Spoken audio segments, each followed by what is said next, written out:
Monica and Steven. Monica brings up the fact that Steven said in the pods that he was going to get her flowers. Now, here's the thing that at that moment I went, oh yeah, he forgot because he's into all these actions, everything, completely forgot about everything. But then she says her love language is words of affirmation. Mm-hmm. That's number one, right? Acts of service. Mm-hmm. That's number two, right? He's given her words of affirmation, hasn't he? He has. And he's done anything she wanted. So the acts of service, right? Right. So if gifts is number three, has it got to be the trifecta, tic-tac-toe, in order for this thing to work? Well, here's how I interpret love languages. Okay. There's a way that I receive love, and there's a way that my partner receives love. I don't receive love through gifts. Right. And so if you get me gifts, I'm not all that excited about it. And I wouldn't think that I need to do that for you. But Steven here has to think to himself, okay, if that's what motivates her, I'm going to have to do these things, even though I might not like it or I might not want to, but you gotta do it. I still think Monica is being a little picky, but also here's the reality, ladies. We say a lot of things in the beginning to get you. Yeah, we'll do this. Yeah, I'll go do this. Yeah, I'll watch anything you want. Yeah, I'll watch anything you want. Yeah, you want to go to a costume party dressed up as what? That sounds so fun. Yes, babe, I'll do that. We do all that until we get you. And then once we got you, we're like, yeah, I ain't doing that shit. So I think Steven said a lot in the pods to get her to say yes to him. No, he said a lot. He said a lot. And so now she's just kind of bringing it all up. But I think his love language is not gifts. He doesn't really, get into that. And he even talks about it, that, for Christmas, they don't really do that. She just seems needy. And I bet that's kind of pressing on Steven in this conversation. Kessie says the flowers are metaphor. For more flowers? Because she's pretty specific that she wants flowers. Not only about flowers, she's very specific about a lot of things, right? Because their tastes are so off. As he's trying to, about the gifts, I may not get you something, top quality like Kate Spade. She's like, oh, don't you ever get me a Kate Spade. Because that's bottom of the barrel to Monica, right? She's like, she's more of a YSL gal, Oh, so YSL's better than Kate Spade? Yeah, it's Young Slime Life. Young Thug and them. No, Yves Saint Laurent. Yeah, I don't know about all that.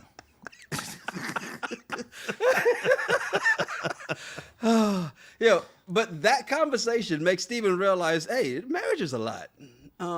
And he doesn't want to feel forced into something, right? All of a sudden, and you can see this is going to be a problem because she's like, wait, what do you mean you're second guessing here? Right. He slipped and said that. And you're right. Yeah, he slipped and said, if I'm having second thoughts, you never say that. I've never been engaged, but one thing I do know is if I ever do get engaged, I can't have a conversation and go, hey, babe, so let's say I'm having second thoughts about the wedding. I think this was a little bit of a freak out moment for Steven because he all but broke out into tears. Yo, that was funny. But she's like, are you okay? Are you about to cry like a little BAN?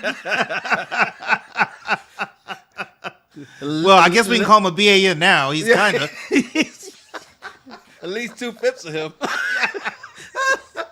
Now, Monica's saying, not that Monica, this Monica, is saying that he said he gave flowers in the pod. Happy Gardner says Monica's telling her love language is words of affirmation, acts of service, and gifts. She doesn't make him guess. So if she tells you, she's telling you how she needs to be. To your point of, hey, that may not be mine, but she told you what hers are. These are my top three. And even though number three obviously means more, it's inverted. So you got to turn it the other way and realize that gifts. Because when it comes to those gifts that he didn't know, and like Mimi says, Kate Spade was hilarious because he thought, man, it's something expensive like Kate Spade. And she's like, don't you ever get me that shit. Well, but here's my thought. This is where I give Steven a pass. I think buy her flowers when you're back in D.C. You're still in Mexico. Yeah. Am I going to buy you flowers just so they can sit in the hotel room and leave them? And you know the flowers at the resort expensive as hell. Stop it. Right. So I'm just like, why not? Yeah, I'm going to get you flowers, but when we get back to DC, because then you can enjoy them longer. We leave tomorrow. So why would I get you a bunch of roses and you're just going to leave them in the hotel? Yeah, you can't take them back, but you can't take them on. Can't put them on your carry-on. Rationally 32 says, just buy the girls some flowers. See? Now, here's where we get into the brands. I knew the ladies would do this, okay? Lisa Craig says, Kate Spade is a step above Michael Kors. So what? Michael Kors is no longer good, huh, ladies? I don't know. Okay. I'm not materialistic, so I don't know. Oh, so if you like a brand that makes it materialistic? I can hardly say that with a straight face. I am materialistic a little bit. Oh, we know. Just a little bit. So here's the difference. Here's the difference to understand what's happening. Shantae says she wants a $3,000 bag. He's talking about a $500 purse. Okay. God, people spend $3,000 on a bag. It's crazy. Yeah. It's crazy. That's a mortgage payment. I just don't get it. Yeah, that's not even. Man. Oh, Rationally 32 says they sell Michael Kors at Walmart. Well, there you go. Michael Kors is a no. So, I feel bad. Hey, this is LOD says, look, I've been getting my bags at Target and Amazon, so I couldn't tell you. Has Michael Kors always been bad? Because I bought someone I was dating years ago, probably 5-6 years ago, a Michael Kors watch. And how soon after that did she break up with you? Because that probably answers the question. Stephanie says Steven likely could have asked production for flowers. He could have. Well, hey, player, can I get a couple flowers from you? I'm in a little hot water over here. Are you hearing this? Can I get some flowers? Hook a brother up. Jesus. Cassie says, no, Monica was being a little annoying with it. Tell a man once, then wait a bit for action. Then mention it again later when he's had a chance to prove himself. But give him a few days. Don't tell me at 9 a.m. and then at 3 p.m. going, we talked about this. As a DJ, I can tell you that's today's microwave society. Hey, can I hear such and such? All right. You play another song. Hey, you didn't play my song. Mother. It was 2 minutes ago. What is wrong with you? Okay. All right, let's move on. Couples get together, right? And it's like the last night get together. Yeah. Alex tells Monica and Ashley about Tim packing up and how he was ready to leave. And as she's getting into the meat of the story, the fireworks go off and everybody went, squirrel, and disappeared, except Stephen and Garrett would stay behind to finish their convo. Right. They were in the middle of a deep conversation. What was it? I don't know what it was about, but everybody went to go look at it. But they're in the middle of a conversation, and apparently that pissed off Monica. Yeah. She definitely wasn't feeling that because she called him a couple times and he still never came out there. And so when she comes back, fireworks over, she gets very sarcastic. Oh, Stephen, that was so romantic. Yeah. Yeah. I don't like that lowbrow. Oh, it was so romantic out there. The way you held me while we watched the fireworks. Mm-hmm. I wasn't out there. Exactly. Yeah. But then she does that fake, love you. I hate the way she says it. Love you. It just sounds fake. Well, that you don't really love him. Love you. The interesting thing to me is how she tells Ashley, Taylor, Alex, and Hannah that everything Steven is doing is pissing her off. And I can see this in her face. I notice in this episode especially that anytime she's with him and she's looking at him, she's analyzing and going, trust the process. Trust the process. But I didn't like how she's telling everyone that Steven is so scared of me. Yeah. And the way her attitude is in this particular moment, mm-hmm. I'm starting to see why she's single. Why? Because I mean, what dude want to put up with that? Because here's the thing, and you and I kind of talked about this on the phone last night. I think the issue with Monica is she's with Steven. She knows she's better than Steven. She brings way more to the table than what Steven does. Yeah. Thus, she's going to talk to him crazy like that. Yeah. If she was with a man who was her equal or even equal education, career status, financial status, I don't think she would act like this. Yeah. No, but that's probably true. That's probably true. Now, there are a number of people, like Trinity Divine says Monica was out of line. Tommy says Monica was hurt. She likes to tweet, says Monica's demeanor is exhausting, which is what you just pretty much said for anybody that is of equal or greater financial stature than she has. Zero Bree Roll says Monica was annoying AF in that moment. And this is LOD says, hold up, though. It's un-American to ignore fireworks. Facts. I can't stand fireworks. But they weren't in America. They weren't in America, so they get a pass. We're in America, so love you. Yeah.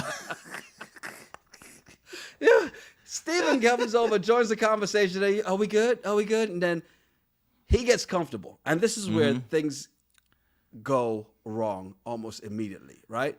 You can see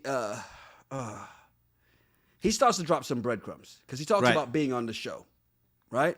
Yeah. And the minute he says about, well, if you get chosen for the show, Monica rolls her eyes. And if you don't remember that moment, go back to episode 7, look at it, and look at the look on her face. She's like, oh, Jesus, here we go again. So apparently it's not the first time she's heard this. But then he goes on about being in a situation you've never been in before and the temptations that may come. Right. Except he didn't word it that eloquently as you did. So that's his other problem is it was inappropriate to have that type of conversation in front of Taylor and all the other ladies, and you're embarrassing Monica. And then also, you're kind of throwing Garrett under the bus because you're telling Taylor Garrett has some things he really needs to talk about. Right. He had some stuff he really needed to get off his chest. It's been rude. Part. Yes. It'd been rude if I walked away. So Taylor's probably thinking, well, what did Garrett need to tell you? Mm-hmm. Exactly. That was kind of wild. By the way, Kessie says the Homewreckers are everywhere. Run. Yes, they are. Do you notice, though, as he's going on and on about this uncomfortable conversation around a bunch of women, not only does Monica get up and go, oh, my God, he just pisses me off, but everybody else got up from that conversation except Taylor. Right. And I'm like, this man's about to destroy Garrett's relationship. No, he goes back talking about himself until Taylor's just like, Yeah, because he just keeps talking and talking and talking. You can see even when they got back to the room, Monica's just like trying to convince herself. Trust the process. Trust the process. Next day, everybody leaves, heads back to D.C., and they get in the apartment, and Steven is so impressed with this place. Like, oh, my God. I mean, like, these are the views you only see on Instagram. This me? Is this me? All this?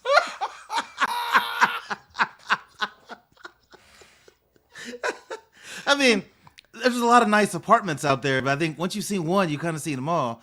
I wonder where he lives and what his place looks like that he's that excited about that apartment. He has not seen ceiling to floor windows before.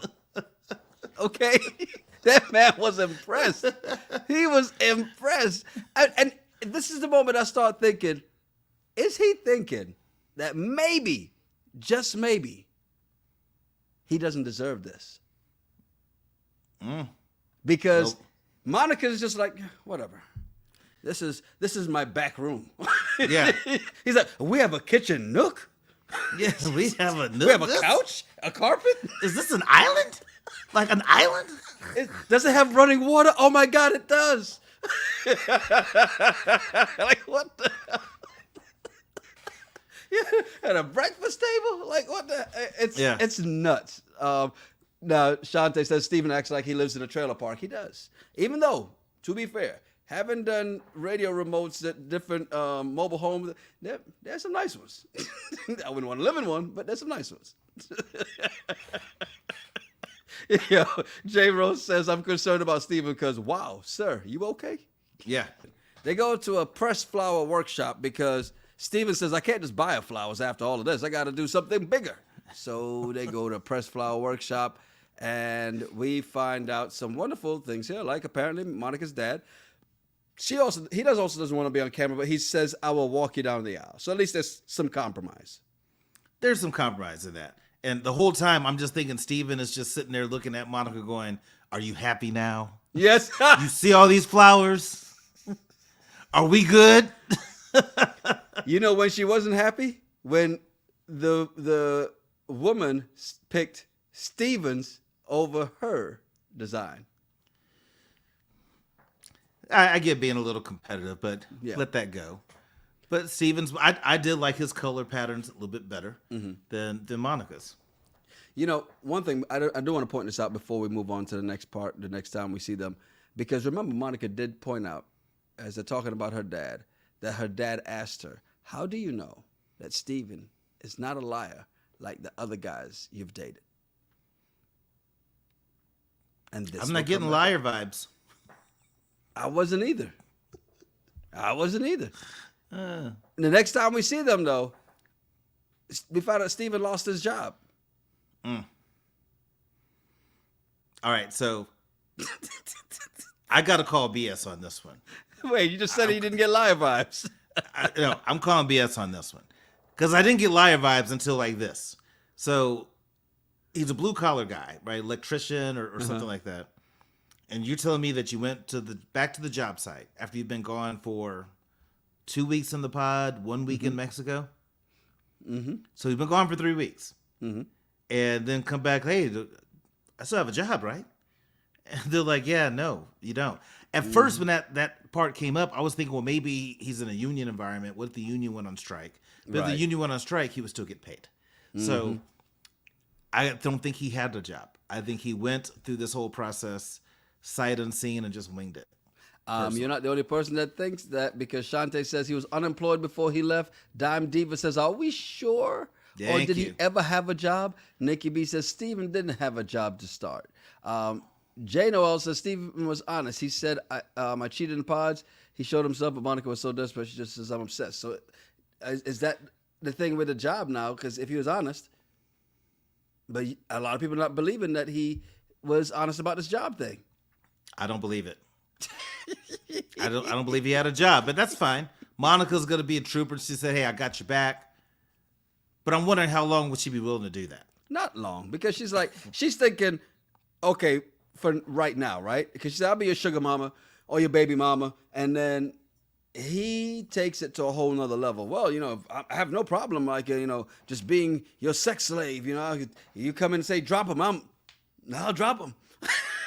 Just like, he took it so far, so many times, even like when she says one of the things, that sex is great, but the butt pokes. And he's like, oh, you mean like pegging? Like, he just takes it to extremes every single time, to the point that she even says, this was so fun 2 minutes ago. Well, did you catch that? She said that they've had great sex, but once he started saying he was having doubts, yes, that's when she's pulled back from having sex with him. Yes. And are you surprised? Well, no, but I mean, just the stuff that came out of his mouth after that. Yeah. That, the whole, butt stuff thing. And he says you can put your thing into so many things. A pineapple, a bowl of mac and cheese. I'm thinking, what are you doing, man? This guy is on a whole nother level of weird. Steven has issues. Yeah, it's just a whole nother level of weird. I just don't get I don't get him. Yo, Kessie says it's like talking to a horny dog. Yes. Yeah. And then did you hear how he said that he would love to have a female part? And he said that women giving birth is the only thing that comes close to a man having a cold. That was a joke. I get it, but that's a joke you don't make. That's a joke you don't make on Netflix, where that's going to follow you. You don't say stupid stuff like that. That's crazy. Okay.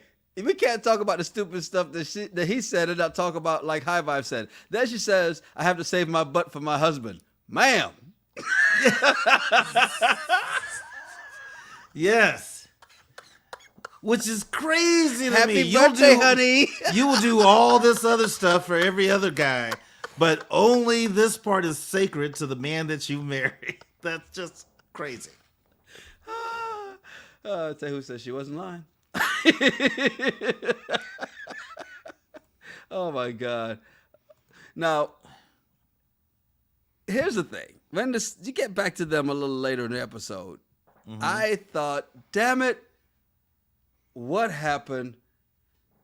What happened with Taylor and Garrett? Is it this damn San Diego? Is it the fireworks conversation? What happened here? And why is Monica consoling Oh, wait, no, it's the other way around. What the hell happened?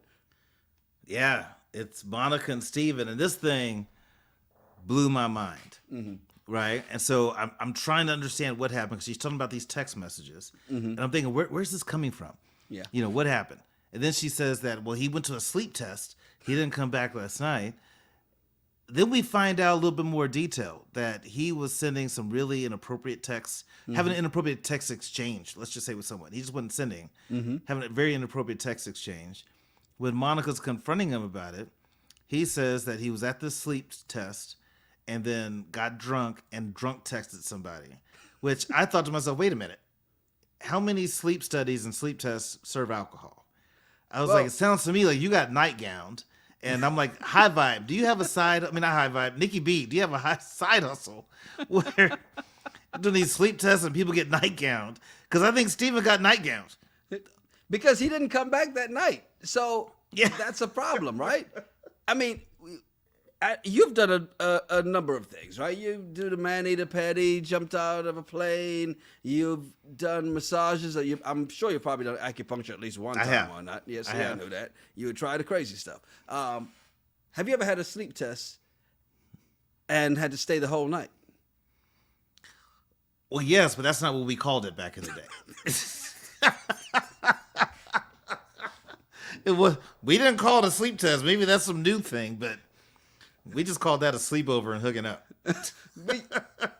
It's a modern sleep test.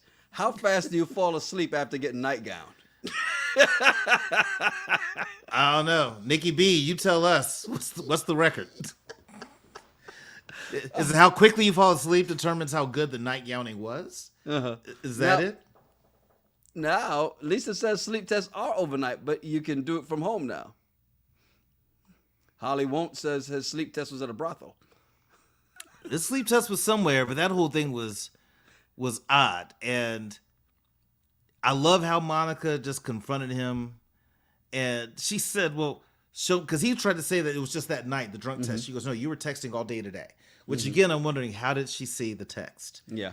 How did she see all these? And then she said, well, show me your phone. Oh, I deleted them. Oh, you know how she saw it. He went to the bathroom. She picked up the phone and went through it. That's how she saw them. This is why you don't share passwords. We talked about that. This is why you don't bet share you he passwords. didn't share it. She's an observant woman. And if you notice, she's always looking. Whether it's side eye or not, she's probably seen him put that code in a time or two. Now, Maybe he was asleep and she put the phone over, opened up his eyes. Yeah. Put the phone to unlock it. Tehu says Monica needs to take a trip to the clinic for a checkup. Here's the thing. I like how, as they're having the conversation, because Taylor leaves, Steven comes out, he sits down. I'm like, okay, how's this conversation going to go, right? And she says, stop acting. Stop telling me I'm right. Because she's like, you're right. She's like, stop telling me I'm right. I know that. Why did you do this? Why did you come here? Mm-hmm. And I like this because she's having these direct conversations with him and asking direct questions, right? Steven goes ahead and takes responsibility, says he's packing his stuff, he's leaving. And Monica says, hold up. Wait a minute. Before you walk out, I need you to do something. She wanted her money back. Yep. Pay me, fool. She needed her money back right meow. Now, Tommy put this in early on. Thank you very much for the super chat. He says, I can't believe Monica asked for her money back. I don't feel bad for her. She did it to herself. She didn't listen to the red flags. Do you agree? Because she asked for the money back and we're like, hey, I get it. I carried you over this last week. Give me my money back and get to stepping. But this is what's bad. If you lost your job right now and then your partner has to help you immediately, your money situation was already bad. Yeah. Beforehand. So how does she have to help him? So she's really not paying attention. And I think that I give credit to Monica because I think Monica knew Steven is not her norm, but dating her norm hasn't worked, which is why you're doing Love is Blind. So I respect her for going through that because he didn't go to a particular college or prestigious college. He doesn't have this awesome job with a special title that she's used to. So I applaud her for trying, but maybe you got to stick to the things that you know. Live crew, y'all ain't shit. Better have my money. Well, here's what I don't like is we got to stop doing this. Because somebody cheats, we just assume they have a sex addiction. That's what guys say to get out of trying to, when they get caught. Yep. Well, I'm addicted. He's not addicted. For whatever reason, he was doing what he was doing. Yeah. Maybe Indeed. he didn't like Monica's stuff, right? Maybe I like her mac and lasagna, cheese but if was you a make mac it and bad, cheese. yeah, I like lasagna, but if you make it bad, I'm going to go somewhere else and get it. Now, here's the other thing. Steven apologizes, says he shouldn't have come on the show, and Monica calls it a very selfish thing to say. And Sherry D says, I didn't like that he said I shouldn't have done the experiment, instead of saying I shouldn't have done this to you. Agreed, because that's it. Just I should have come on the show. It's selfish. He's thinking about himself. Right. He really did a number on Monica, and publicly. Like that has to hurt. So here's the one thing I thought about this, right? At least he didn't try to justify his actions. He didn't try to stay there. Or maybe should he have tried to stay? Because isn't it always like, well, you got to fight for me. Should he have fought for her? Not when you get caught like that. That's dumb. I mean, you can't. There's nothing you can say. That's gonna fix that. Just say, hey, you know what? You're right. I'm a piece of crap. I messed up, and leave. But J. Noel says Monica was heartbroken because of embarrassment, not because she loved him. Well, she said she loved him quite a bit. But J. Noel also love says, you. I didn't feel bad for her, to be honest. She led with sex, held her body over his head. He even liked that part probably. Kissed him to get her way. Took it all back because of flowers. No, she took it all back because of doubt. Yeah. I bet after that conversation, Steven was probably thinking to himself, I should have bought you flowers. Held your hand. Yeah. He probably was. Dive Diva says he needed to go. And he did. Taylor and Garrett go to console Monica. And before we get to episode 9, and I noticed this in the chat, in the live chat, people are like, hey, I love how Taylor and Garrett were there for Monica. And I agree. But I noticed something. Please tell me you saw it too, Terrell. Please tell me you saw this. Because I know I'm not the only one. Are you referring to when Garrett kind of hugged her knees and put his head in her legs? Yes. I thought Taylor was going to like it, just kind of just stiff arm him real quick. I was like, wait a minute. Yeah, I did see that because I would be like, Garrett, I wouldn't have done all that. I just hand on the shoulder, be like, oh, it's okay, baby girl. Right. You'll be all right. But yeah. Yeah, Sherry saw it. Lisa saw it. DJ H says Garrett kissed her knees. It did kind of look like that. Dorica says, yo, I thought it was just me. Yo, for real, because I was like, wait, did I? Let me rewind that just real quick, because what the hell did I just see? Yeah, I was like, it's nice, I get it, but I was just like, I wouldn't have done that, Garrett. Just you got to keep a little bit of separation. However, between all that, she likes to tweet. Says, hey, Garrett has never had chocolate before. You just moved my stuff, didn't you? Oh, I'm sorry, I did, because I just wanted to tell she likes to tweet, love you. If you say it one more time. Love you. Oh, Jesus Christ.